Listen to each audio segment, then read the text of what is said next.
오늘 말씀은 이 다메섹과 또 여러 나라의 도시들을 향한 이 심판의 메시지를 선포하고 있습니다. 먼저 앞부분에 보면 이제 다메섹에 대한 말씀이라라고 말씀을 하시면서 몇 곳의 도시가 같이 언급되고 있음을 우리가 보게 됩니다. 특별히 이 다메섹은 아람이 대표되는 그러한 도시입니다. 또한 다메섹은 풍요를 상징하기도 하고 한때 참으로 칭찬을 듣고 또 많은 사람들이 우러러 보았던 그러한 도시였습니다. 그런데 그러한 도시가 이제 심판을 당하게 됩니다. 하나님께서 그 도시를 향하여서 진노를 바라시고 또 심판을 하시게 된 그 이유, 우리가 오늘의 또 말씀을 통하여서 우리가 또 깊이 깨달아야 할 것들이 있습니다. 다메섹에 대한 소문이 퍼졌을 때 그들은 떨며 도망하였다라고 말하고 있습니다. 하나님께서 이제 다메섹을 심판하시려고 이웃 나라들을 일으키시고 또 군대를 동원해서 전쟁의 소문을 일으켰을 때 그들은 두려움으로 인하여서 도망해서 떨 수밖에 없었습니다. 여러분, 우리가 정말 두려워해야 할 것이 무엇일까요? 전쟁일까요? 아니면 우리에게 오는 어떠한 질병일까요? 아니면 우리에게 오는 어떠한 가난일까요? 정말 우리가 두려워해야 할 것은 하나님으로부터 떠나버렸다는 사실이라는 것을 우리는 기억해야 합니다. 언제나 하나님 앞에 온전히 붙들림을 받은 그러한 백성, 또 하나님의 뜻에 합당하게 살고자 하는 그러한 백성에게 하나님께서는 긍휼을 베푸시고 또한 은혜를 베푸시는 것입니다. 한때는 칭송받던 성읍이었고 많은 사람들이 부러워하였던 그러한 다메섹이었습니다. 그리고 교역과 군사의 중심지로서 부족함이 없었던 그러한 도성이었지만 이 도성이 몰락하고 멸망하게 되는 것은 한순간이었습니다. 하나님을 붙들지 아니하였던 그러한 자들이 누렸던 풍요는 잠깐일 수밖에 없음을 우리는 다시 한번 생각해 보게 됩니다. 여러분, 우리가 세상에 살아가면서 우리가 세상 가운데 많은 것들이 흥황한 것들을 바라보며 우리는 그것들이 부러워합니다. 하지만 우리가 기억해야 할 것은 세상에 그 흥황하였던 것들이 오랫동안 지속되지 않는다라는 것을 우리는 기억해야 합니다. 여호와께 속한 백성, 또 하나님의 구원에 합당한 은혜의 삶을 살아가는 자들에게 주시는 그 참된 평안이 영원하다는 것을 우리는 기억해야 합니다. 그 하나님에게 주시는 은혜만을 소망하면서 살아가는 그러한 우리의 삶이 되시기를 간절히 바라겠습니다.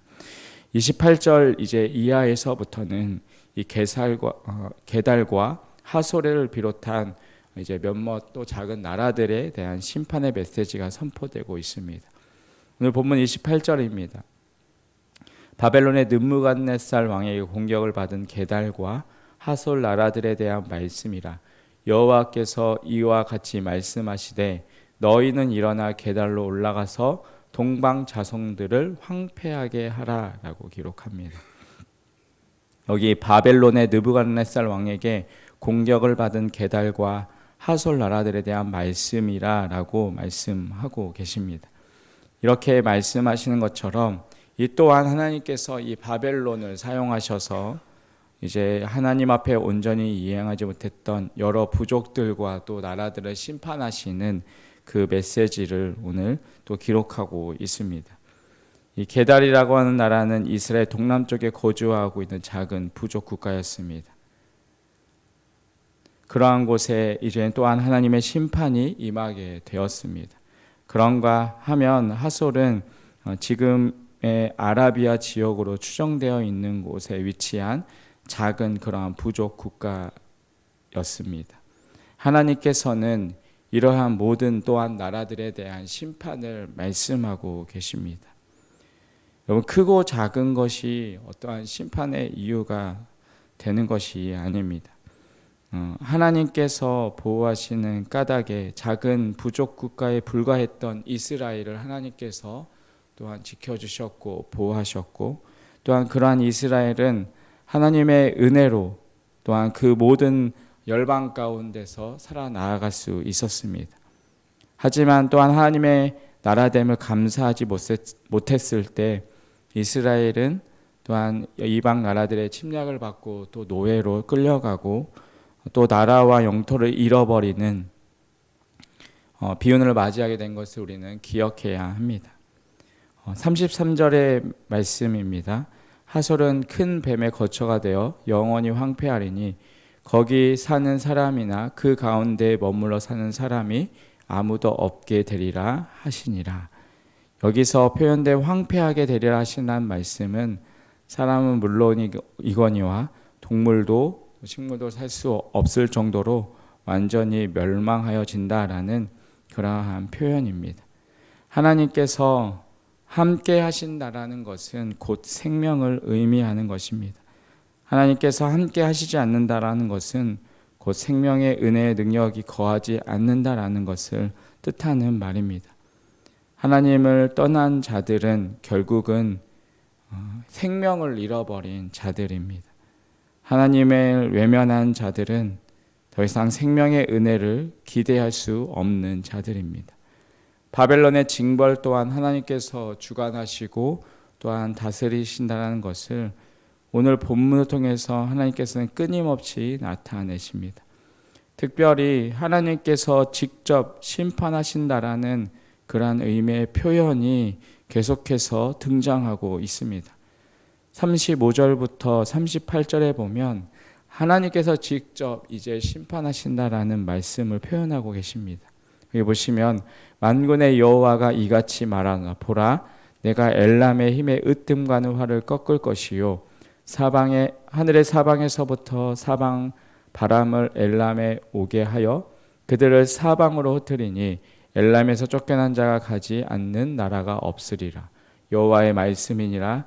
내가 엘람으로 그의 원수의 앞 그의 생명을 노리는 자의 앞에서 놀라게 할 것이며 내가 재앙 곧 나의 진노를 그들 위에 내릴 것이며 내가 또 그 뒤로 칼을 보내어 그들을 멸망시키리라. 내가 나의 보좌를 엘람에 주고 왕과 고관들을 그곳에 멸하리라. 여호와의 말씀이니라. 오늘 이 엘람에 대해서 선포를 하고 계시는데, 이 엘람에 대해서 선포하실 때 하나님께서 내가 선포하리라, 그리고 내가 징계하리라, 그리고 내가 다스리라 라고 그렇게 구체적으로 또 적극적으로 하나님께서 말씀하시는 것을 우리가 보게 됩니다. 그렇게 하나님께서 직접 심판하시고 또한 그 명령을 말씀하시지만 오늘 말씀의 마지막 구절을 통해서 하나님께서는 그것을 심판으로 끝내지 아니하시고 우리를 향한 구원의 은혜를 예비하고 계셨다는 사실을 깨닫게 됩니다. 오늘 본문의 39절 말씀 우리 같이 한번 읽도록 하겠습니다. 같이 읽겠습니다. 시작. 그러나 만일에 이르러 내가 엘람의 포로를 돌아가게 하리라. 여호와의 말씀이니라. 아멘. 하나님께서는 내가 엘람의 포로를 돌아가게 하리라 라고 말씀하십니다. 하나님께서 회복시키고 구원하시기 위해서 이 힘든 고난의 과정을 통과하게 하셨다는 사실을 기억하는 자들만이 또한 돌아가게 되어지는, 다시 회복되어지게 되는 그러한 감격을 누리게 되는 것입니다.